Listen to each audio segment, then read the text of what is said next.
Panji Gumilang saat ini telah ditetapkan sebagai tersangka kasus penistaan agama. Untuk itu, Majelis Ulama Indonesia atau MUI Indramayu meminta pemerintah gerak cepat menyelamatkan santri di Pondok Pesantren Al Zaitun. Caranya yaitu dengan mengambil alih cara pembelajaran di pondok pesantren.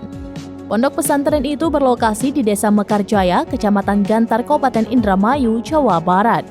Ketua MUI Indramayu, Kiai Haji Syatori mengatakan yang berhak mengambil alih Pondok Pesantren Al Zaitun hanya pemerintah. Pengambil alihan Pondok Pesantren Al Zaitun ini semata-mata untuk menyelamatkan para santri. Alasannya, tata cara ibadah di dalam pondok pesantren tersebut sudah sangat menyimpang dari syariat Islam pada umumnya. Seperti tata cara sholat, lantunan azan, hingga anggapan ibadah haji cukup hanya di Al Zaitun saja dan tidak harus ke tanah suci.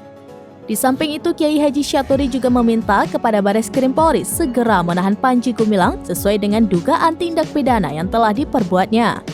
Hal yang sama juga disampaikan elemen masyarakat Indramayu, Aliansi Santri dan Rakyat Indonesia untuk Indramayu atau ASRI.